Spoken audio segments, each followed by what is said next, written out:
Hi, welcome to Spanish Tech. We are going to start a second lecture on the shear wall design of the in ETABS, जिसमें कि हम लोग देखेंगे कि जो general reinforcement पियर design होता है उसको किस तरह से प्रोसीड किया जाता है। जैसे कि आपको पता होगा कि जो शेयर वॉल डिज़ाइन का जो डिफरेंट मेथड है, जैसे कि यूनिफॉर्म रेनफोर्समेंट डिज़ाइन, जैसे कि जनरल रेनफोर्समेंट और कंप्रेशन एंड टेंशन। उसी तरह से जो जनरल फोर्स रेनफोर्समेंट टाइप्स है जिसको हम लोग आज देखेंगे कि किस तरह से इस डिज़ाइन को हम लोग कैरी आउट कर सकते हैं इन्हीं टैब्स में। तो मैं सबसे पहले मैं बता देता हूँ कि ये कहाँ पे आपको ऑप्शन मिलेगा। आप जब डिज़ाइन में जाओगे, जब शेयर वॉल डिज़ाइन में जाओगे, तब कभी भी आप शेयर वॉल को सिलेक्ट करोगे, तभी भी ये उसके बाद ही ये जो आपका अभी देख सकते हो, जो अभी आपको ब्लर में है, जो आपको दिख नहीं रहा था साइन पेयर सेक्शन, वो विजिबल हो जाएगा। अभी वो इनविजिबल फॉर्म में है। तो क्या करोगे, इस शेयर वॉल को पहले आप सिलेक्ट करोगे। सबसे पहले मैं क्या करूँगा, यहाँ पर से मैं जितना भी कॉलम्स, बीम्स और फ्लोर्स है, उसको मैं हाइड करने वाला हूँ। और मेरे स्ट्रक्चर में, मेरे बिल्डिंग में सिर्फ और सिर्फ शेयर वॉल ही दिखना चाहिए। आप यहाँ पे सेट डिस्प्ले ऑप्शन को यहाँ से आप इसको कंट्रोल कर सकते हो कि क्या आपको दिखना है, क्या आपको नहीं दिखना है। उसके बाद कभी भी आप यहाँ पे इस पियर को सिलेक्ट करते हो, जैसे कि ये मेरा पियर है, I am going to select this pier, और मैं यहाँ पर जाऊँगा अपने शेयर वॉल डिज़ाइन में, तब ये देखोगे तो यहाँ पे ये जो आपका जो अभी अनविजुअल जो चीज़ था वो विजुअल होना स्टार्ट हो चुका है। यहाँ पे आपको तीन ऑप्शन पूछेगा, that is a simplified compression and tension, uniform reinforcing piers और जनरल रेनफोर्सिंग पियर्स, जिसमें कि हम लोग जो सबसे पहले जो स्टडी करने वाले हैं दैट इज जनरल रेनफोर्सिंग पियर के बारे में। अब जब भी ये ओपन करते हो जनरल एनफोर्समेंट पेयर सेक्शन को, यहाँ पे आपसे पूछा जाता है कि आप सेक्शन एट बॉटम और सेक्शन एट टॉप पे कौन सा पियर देने वाले हो, पियर वन, ओके, और भी आपने पियर डिफाइन किया होगा तो यहाँ पे आ जाएगा। ओके, उसके पहले कभी भी आप यहाँ पे ये मत कंफ्यूज हो जाना कि यहाँ पे ऑलवेज दो चीज़ होते हैं, one is your pier level and second is your pier section. अगर मैं बात करता हूँ यहाँ पे, again I am going to,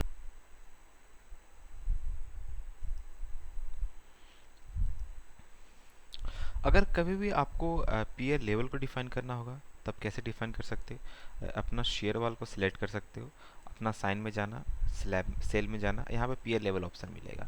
ये जो पीयर लेवल है ये सॉफ्टवेयर ने ऑटोमेटिकली जनरेट किया है। ये पीयर लेवल ये कब ऑटोमेटिकली जनरेट करेगा, जब आपने ऑटो पीयर लेवल को यस किया होगा।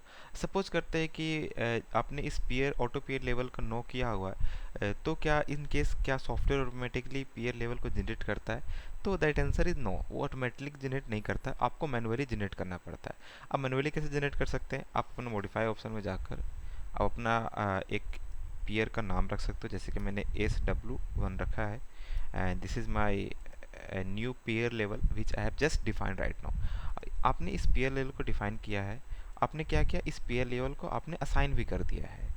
इस वाले शेयर वाल में मैंने SW1 पीयर लेवल को असाइन किया हुआ है। उसी तरह से जब भी आप, अगर लोग यहाँ पे ये कंफ्यूज कर जाते हैं क्या मैं सारे शेयर वाल को एक ही पीयर लेवल दे सकता हूँ, ये डिपेंड करता है एक डिज़ाइनर के ऊपर में, वो कैसे अपने डिज़ाइन को प्रोसीड कर रहा है उस पर डिपेंड करना है। सपोज करता हूँ कि मुझे क्या है कि मैं इस शेयर वाल डिज़ाइन को, इस वाले कोर शेयर वाल को मैं एक इंडिपेंडेंटली डिज़ाइन करना चाहता हूँ। तो मैं क्या करूँगा कि इसको मैं एक अलग से एक पीयर लेवल असाइन करूँगा, that will be different from other. अगर मैं सपोज करता हूँ कि मैं इसको कोर को मुझे डिज़ाइन करना है, मैं आपको एक जस्ट फॉर एग्जांपल मैं इसको पहले असाइन करके मैं दिखा देता हूँ कि अगर SW1 को एज ए आपने एक पीयर दिया है, एक लेवल दिया है शेयर वाल को, तभी भी आप जब डिज़ाइन में जाओगे अपना शेयर वाल डिज़ाइन में अपना एक पीयर सेक्शन को एक ऐड करोगे, तो आप अगर एग्जिस्टिंग फ्रॉम न्यू पीयर करते हो और अपना ग्रेड सेलेक्ट करोगे, so you will get that in ground floor that SW1, और फिर अपना सेक्शन डिज़ाइन को ओपन करोगे तो सिर्फ और सिर्फ आपको यही कोर को ओपन करके दिखाएगा कि ये आपका पीयर का सेक्शन है। ओके, जस्ट अगर नहीं मुझे ऐसा चाहिए कि नहीं मुझे तीनों एक साथ चाहिए, that is we need a core, उस केस में ये कैसे दिखाएगा? सिंपल सा है, आप क्या कर सकते हो कि ये तीनों शेयर वाल को आपको एक ही पीयर देना है, दैट इज ये SW1। आप असाइन में जाकर, सेल में जाकर आप अपना पीयर लेवल में ऑन करके यहाँ पे HW1 असाइन कर दोगे तो आपको ये तीनों शेयर वाल को एक ही पीयर लेवल दिया गया है, दैट इज HW1। उस केस में फिर अगर क्या करोगे, आपको डिज़ाइन में जाना है, शेयर वाल डिज़ाइन में फिर से पीयर सेक्शन में जाना है और क्या करना है, यहाँ पे ऐड न्यू पीयर करके अपना ग्राउंड फ्लोर सेलेक्ट करके अपना HW सेलेक्ट करके सेक्शन डिज़ाइनर के पास जाना है। जब भी आप सेक्शन डिज़ाइनर पे जाओगे तो आप देख सकते हो कि यहाँ पे जो सॉफ्टवेयर है वो अपने यहाँ पे एक कोर को जनरेट किया है। Okay, that is because of giving me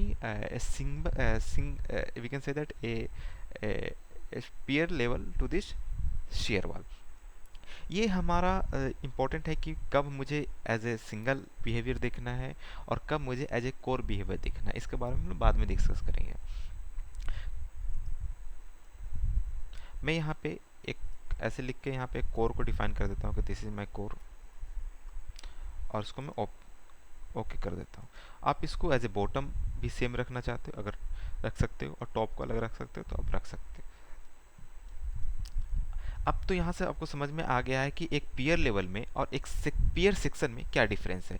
peer level it is just like आपने किस तरह से एक नेमिंग किया है, और एक पीयर सेक्शन में आपको यहाँ से पता चलता है कि आपने एक सेक्शन बनाया है, कंप्लीटली पीयर सेक्शन को बनाया है। अब जब आपने एक पीयर सेक्शन को डिफाइन कर दिया है, इसका मतलब क्या हुआ कि आपने अपना जो शेयर वाला है उसको कैपेसिटी को आपने डिफाइन किया हुआ है। जिस तरह से हम लोग ने कॉलम को इस तरह से जो कैपेसिटी डिफाइन करते हैं कि यहाँ पे क्या उसका रेनफोर्समेंट का प्रॉपर्टी होगा, उसी तरह से आपने क्या किया शेयर वॉल के लिए भी आपने जब पीयर को डिफाइन किया यहाँ पे, तो सेम चीज़ आपने भी सेम किया है कि इस शेयर वॉल में क्या रेनफोर्समेंट आएगा, क्या स्पेसिंग आएगा और क्या ये ग्रेड होने वाला, आपने इस पीयर सेक्शन को डिफाइन किया हुआ। सेम थिंग यहाँ पे अपना ग्रेड को चेंज कर सकते हो, M25 रख सकते हो एंड दैट इज ओके। अब यहाँ पे आपका जनरल इन्फोर्समेंट का जो इनिशियल सेटिंग है आपने यहाँ पे किया हुआ है। यहाँ पे ये मत समझना कि मैंने कहीं पे रेनफोर्समेंट को इनपुट किया। अभी करेंटली आप देखोगे तो ये मेरा जो रेनफोर्समेंट है ये दूसरा है। आप कह सकते हो कि यहाँ पे आप जब राइट क्लिक करोगे तो यहाँ पे बार साइज ओनली 6 mm मैंने यहाँ पे दिया हुआ है, दैट इज़ वेरी रॉन्ग। मैं ऐसे यहाँ नहीं देने वाला हूँ, we are giving a different bar sizes and all, but उसके पहले मुझे ये पता होना चाहिए कि कितना रिक्वायरमेंट है यहाँ पे बार साइज का, उसके अकॉर्डिंग मुझे यहाँ पे डाटा इनपुट करना पड़ेगा। आप यहाँ पे रैंडमली ऐसा नहीं बोल सकते हो कि मुझे 16 mm का चाहिए, 20 mm का चाहिए, जब तक आप डिज़ाइन को कंप्लीट नहीं कर सकते, प्रोसीड नहीं कर सकते हो।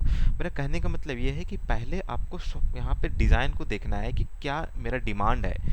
उसके बाद जैसे मुझे डिमांड पता चल गया उसके बाद मैं इस कैपेसिटी को बोलूँगा सॉफ्टवेयर को कि check my capacity and just tell me that whether my this shear wall is able to withstand this design और नॉट। ये सिंपल कॉन्सेप्ट है, दैट इज डिमांड और कैपेसिटी रेशियो का। उसके बाद जब भी आप अगर जनरल इन्फोर्समेंट को अगर आप स्टडी करना चाहते हो, अगर आप उस डिज़ाइन को, तो यहाँ पे ये आपको समझने के लिए बहुत इंपॉर्टेंट है कि जो आपका जनरल इन्फोर्समेंट का जो कह सकते हो कि एक तरह से जो एक बेसिक आइडिया है वो क्या है कि जो प्रोग्राम है वो क्या करेगा, एक सीरीज ऑफ इंटरेक्शन सरफेसेस को क्रिएट करेगा। तो मैं यहाँ लिखना चाहता हूँ कि जब भी आप अपना जनरल रेनफोर्समेंट को डिफाइन करते हो तो यहाँ पे क्या होगा, it creates a series of interaction curve, और कर सकते हो surfaces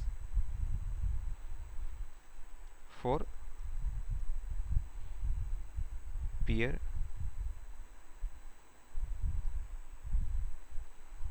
based on following items.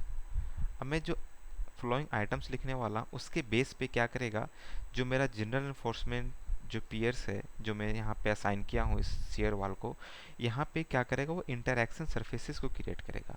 आप पूछोगे कि इंटरैक्शन सरफेसेस क्या है, मैं यहाँ पे आने वाले टाइम में मैं इसको डिफाइन करूँगा कि इंटरसेक्शन सरफेसेस को किस तरह से हम लोग देखते हैं और इसका मेजर रोल क्या है कॉलम डिज़ाइन और शेयर वाल डिज़ाइन में। उसके पहले हमें ये समझना है कि क्या ये जो आपका जो इंटरैक्शन सरफेसेस है वो किसके बेसिस पे ये क्रिएट करेगा।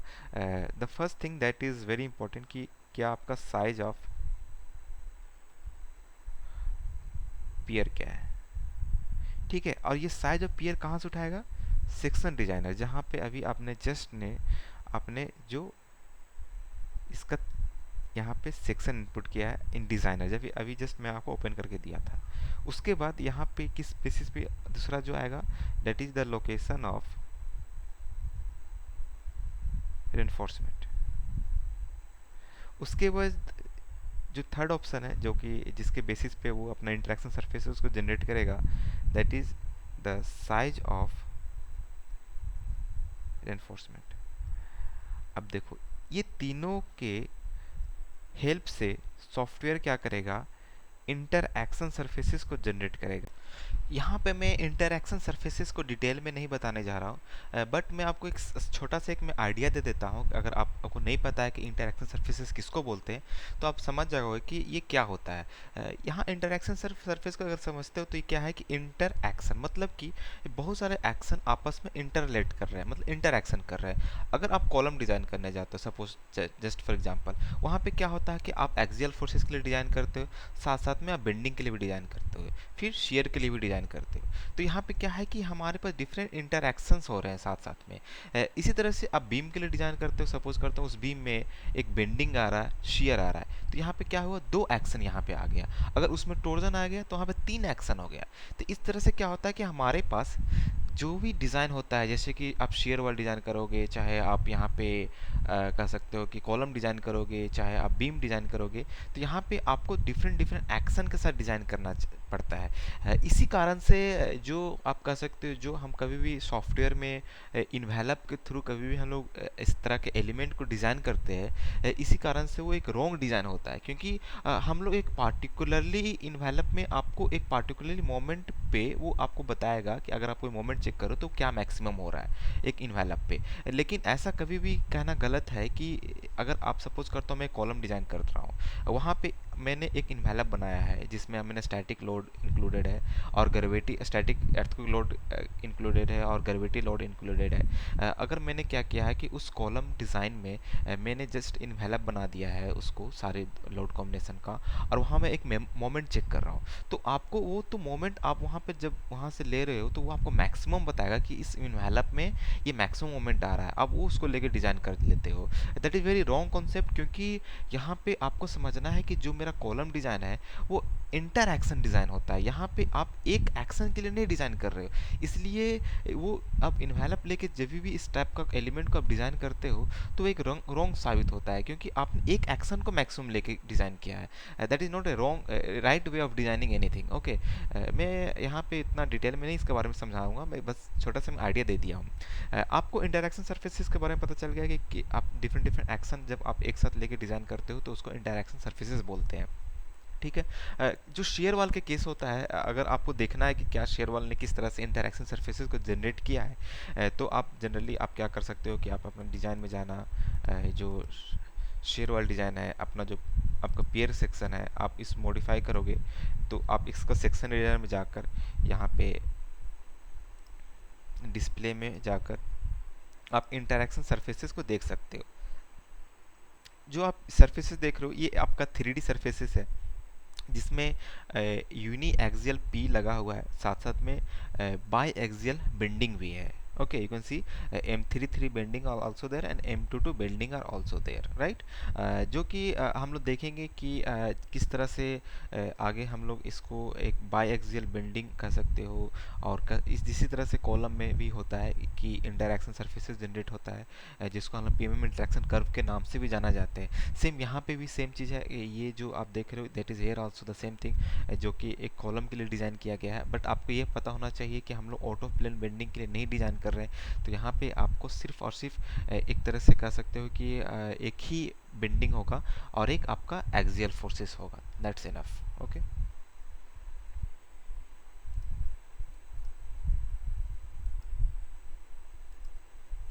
अब तो ये समझ में आ गया कि इंटरेक्शन सरफेसेस क्या होता है। जो आपका इंटरेक्शन सरफेसेस है, जो आपको जो डेवलप करेगा वो किस बेसिस पे करेगा। So I will just try to like it the interaction surfaces,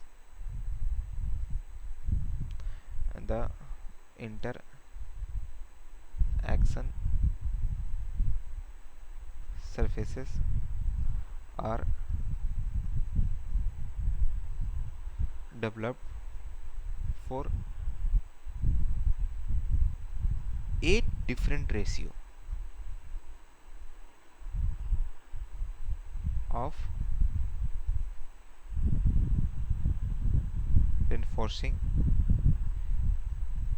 steel area to pier area। Okay.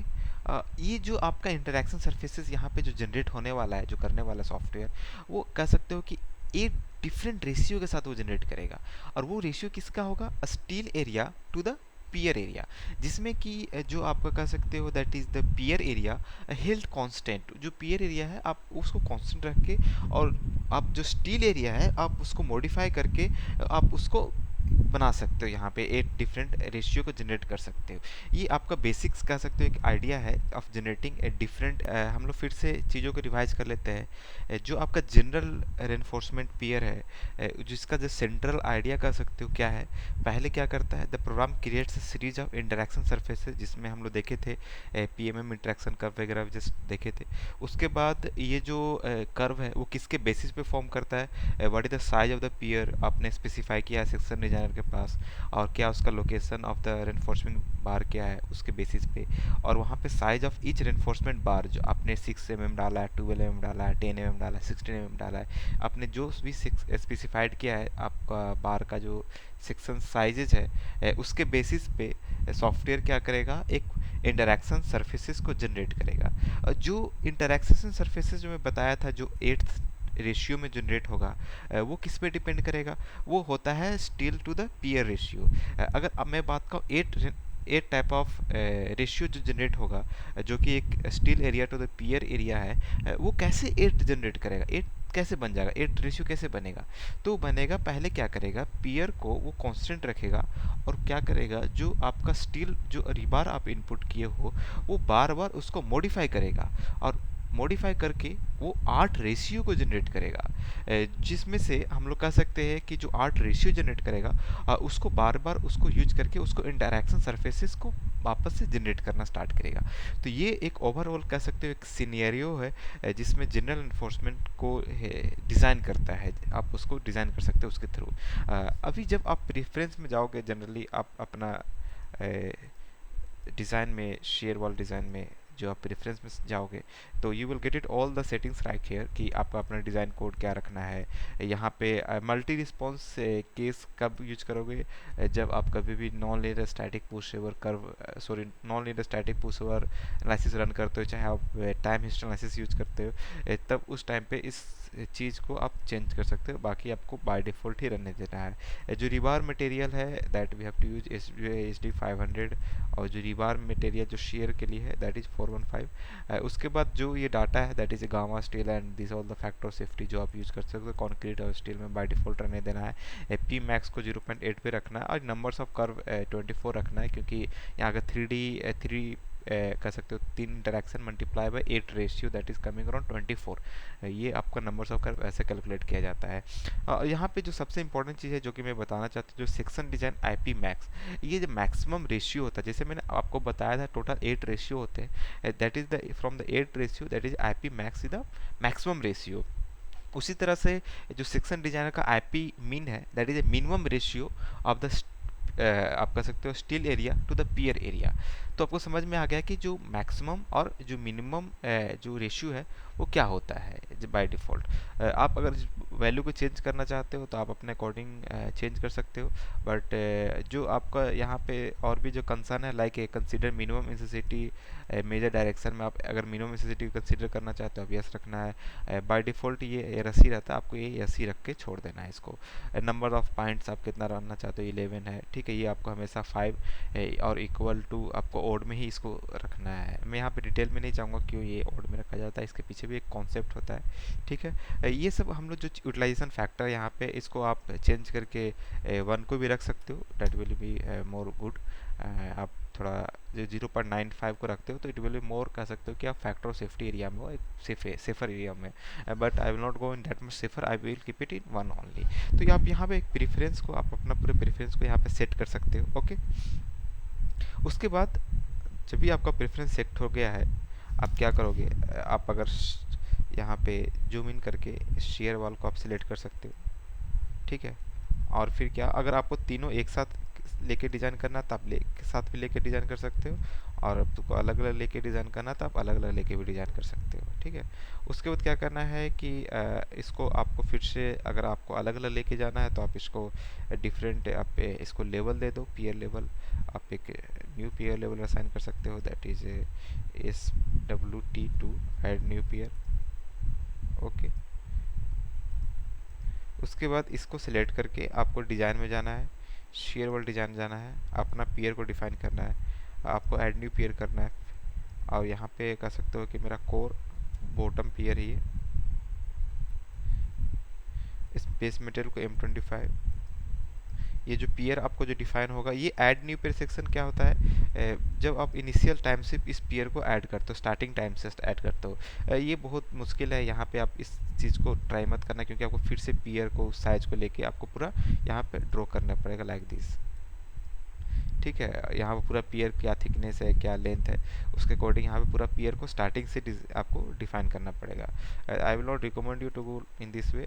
आपको क्या कर सकते हो, जो आपका एग्जिस्टिंग वॉल पीयर है, आप उसके थ्रू आप अपना पीयर सेक्शन को डिफाइन करना है आपको। आप यहाँ पे ग्राउंड फ्लोर को रख के SW2 को यहाँ पे सेलेक्ट करके सेक्शन डिजाइनर को ऑन करना है। आप यहाँ पे क्या कर सकते हो, जो आपको यहाँ पे जब देखोगे दैट विल कम अराउंड ये 6 mm के आसपास में होगा। आप इस रिबार साइज को इंक्रीज करना है, आप यहाँ पे 12 mm कर दो, और you can go with 60 mm also. आप इस चेंज को आप हर कॉर्नर में अप्लाई करो, इस वाले को भी आप चेंज करके आप यहाँ पे you can go with more bar sizes, like आप 12 mm के साथ भी जा सकते हो, अप्लाई कर सकते हो, और यहाँ पे इसको इंक्रीज कर सकते हो, ठीक है। इस तरह से हम लोग क्या कर सकते हैं, अपना जो शेयर वाल का जो आपका जो रिबार का जो कम्प्लीटली कह सकते हो कि जो साइजेज है वो हम यहाँ से डायरेक्टली चेंज कर दिए। अब जैसे आप साइजेज चेंज किए, यहाँ पे सॉफ्टवेयर क्या करेगा, उसका इंटरैक्शन सरफेसेस को जनरेट करेगा, ठीक है।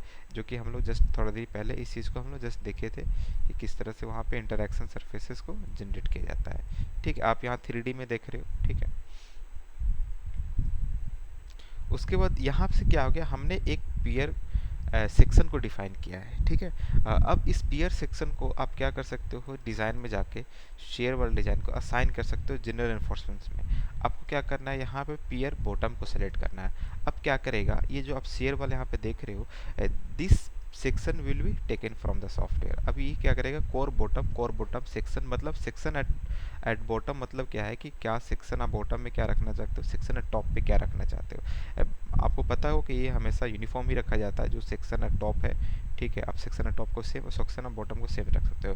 कभी भी कोई आप शेयर वाल आप कुछ इस तरह से नहीं आपको करना है, ठीक है। अगर आपको कुछ इस तरह से डिज़ाइन करना है तब आपको उसको चेंज रखना है, बाकी अगर आपको यूनिफॉर्म रखना है, ठीक है, तो आप यहाँ पे दोनों को सेम रख दो। उसके बाद यहाँ पे देखना एक ऑप्शन है रेनफोर्समेंट टू बी चेक्ड और रेनफोर्समेंट टू बी डिजाइन। अगर देखो यहाँ पे आपको समझना है, जो रेनफोर्समेंट टू बी चेक्ड है, अब क्या करेगा, जब भी आप इस पीयर सेक्शन को यहाँ पे रेनफोर्समेंट टू बी चेक्ड करोगे, तो यहाँ पे आपको क्या करेगा कि ये वाला पीयर सेक्शन यहाँ पे असाइन करेगा सॉफ्टवेयर, और वहाँ से क्या करेगा, यहाँ से करके वो अपना DC रेशियो कैलकुलेट करेगा कि जो आप पीयर सेक्शन यहाँ पे जस्ट आपने बनाया है, क्या पीयर सेक्शन एम्पल है इस लोड लेने के लिए, और क्या ये DC रेशियो में पास हो रहा है कि फेल हो रहा है, ये कैलकुलेट करेगा। अगर आप रेनफोर्समेंट टू भी डिज़ाइन करोगे तो क्या करेगा, सॉफ्टवेयर आपको बताएगा कि कितना रेनफोर्समेंट का रिक्वायरमेंट होगा वहाँ पे। मेरा रिकमेंडेशन ये होता है कि पहले आप रेनफोर्समेंट टू भी डिज़ाइन कर लो, आपको पता कर लो कितना रेनफोर्समेंट का रिक्वायरमेंट है। जस्ट फॉर एग्जाम्पल कि अगर मैं यहाँ पे ओके किया और यहाँ पे इसको मैं अपना डिज़ाइन को यहाँ पे स्टाइल डिज़ाइन चेक किया हूँ, ठीक है। ये आपका आया डिज़ाइन दैट इज़ 9911, ठीक है। यहाँ पे आप इसको राइट क्लिक, ये है आपका जो कि आप सॉफ्टवेयर बता रहा है कि इतना आपका रेनफोर्समेंट का रिक्वायरमेंट है। यहाँ पे देख सकते हो कि बाउंड्री एलिमेंट का भी मुझे यहाँ पे मिला है कि स्ट्रेस लिमिट यहाँ पे इंक्रीज कर रहा था, ठीक है। इसके बारे में हम बाद में डिस्कस करेंगे, बाउंड्री एलिमेंट एक बहुत बड़ा कॉन्सेप्ट है, ओके। अगर यहाँ पे आप देख रहे हो कि the software has given the boundary limit, और यहाँ पे आपको डिज़ाइन भी बता रहा है कितना रेनफोर्समेंट का यहाँ पे रिक्वायरमेंट आ रहा है, टॉप पे और बॉटम पे भी आप यहाँ पे देख सकते हो, ओके। अब क्या होगा कि आप जब भी रेनफोर्समेंट टू भी चेक करते हैं, सपोज करता हूँ मैंने गया डिज़ाइन में, शेयर वाल डिज़ाइन में, असाइन में, और मैं यहाँ पे जनरल इन्फोर्समेंट में क्या किया, इन्फोर्समेंट भी चेक किया। ठीक है, अब क्या करेगा सॉफ्टवेयर, ये जो मैंने पीयर सेक्शन को डिफाइन किया कोर बॉटम, ये क्या करेगा, ये वाला अपना ये सेक्शन इनपुट करेगा और इसके साथ वो डीसी रेशियो कैलकुलेट करेगा। ठीक है, अब यहाँ पे देखो, आप जब राइट क्लिक करोगे तो यहाँ पे कितना बड़ा डीसी रेशियो बन रहा है, मतलब क्या है कि आपने ज़्यादा ही कैपेबिलिटीज ऑफ डिज़ाइन दे दिया है। इसके कारण से ये जो रेनफोर्समेंट भी आप देख रहे हो दैट इज़ कमिंग अराउंड 2388 के अराउंड आ रहा है। ठीक है, दैट इज़ वेरी अपसेट। आप क्या कर सकते हो, वापस से आपको डिज़ाइन में जाना है, शेयर वाल डिज़ाइन में जाना है, अपना पीयर सेक्शन में जाना है, कोर बॉटम में जाना है और सेक्शन डिज़ाइनर में जाना है, और क्या करना है इसको, और आप क्या कर सकते हो कि कॉर्नर के, ठीक है, कॉर्नर 60 ठीक है, इसको क्या कर सकते हो, इसका जो स्पेसिंग है यू कैन गो बियॉन्ड 300। ठीक है, यहाँ पे और क्या काम कर सकते हो कि अगर आपको इसको इकोनॉमिकल बनाना है, ठीक है, 10 mm not a good very choice, आप यूज कर सकते हो, but let me try by decreasing this also, क्योंकि यहाँ पे मुझे जो रिक्वायरमेंट है दैट इज़ वेरी लेस। ठीक है, इसके लिए मैं यहाँ पे भी थोड़ा सा इसको कम कर रहा हूँ। ओके, अब मैं क्या किया, हर जगह पे मैं 12 mm ही यूज किया हूँ, I am not use it 16 mm। ठीक है, जस्ट एग्जांपल के तौर पे मैं बता रहा हूँ। आप क्या करोगे, फिर से शेयर वॉल में, डिज़ाइन में, साइन में, जनरल इन्फोर्समेंट में आप कोर बॉटम सेलेक्ट करोगे, रेनफोर्समेंट भी चेक करोगे। ठीक है, उसके बाद इसको डिज़ाइन को यूज करोगे यहाँ पे। ठीक है, यहाँ पे आप जब डीसी डीसी चेक करोगे, ओके, तो यहाँ पे 0.55 के आसपास में आ रहा है। ओके, यहाँ पे ये समझ में आ रहा है कि जो मैं यहाँ पर इन्फोर्समेंट इनपुट कर रहा हूँ, आप ये वाला इनपुट करके वो आपको बता रहा है डीसी रेशियो 0.56 के आसपास में है। अगर अगर आप अगर मैं यहाँ पे मैं 12 mm से नीचे नहीं यूज करने वाला हूँ, बट यहाँ पे आपका प्रोविज़न है, आप यूज कर सकते हो। ठीक है, लेकिन आई विल नॉट रिकमेंड यू आप एटलीस्ट 12 mm यूज करो, बट आपको एग्जांपल के तौर पे समझा रहा हूँ कि कभी भी जैसे कि आप इसको डिक्रीज करोगे यहाँ पे अपना डिफाइन पेयर सेक्शन में, यहाँ पे अगर आप 10 mm करते हो जस्ट फॉर एग्जांपल, तो ये आपका डीसी रेशियो और बढ़ जाएगा। मैं यहाँ भी 10 mm यूज करूँगा। ठीक है, और मैं फिर से इसको डिज़ाइन को प्रोसीड करूँगा।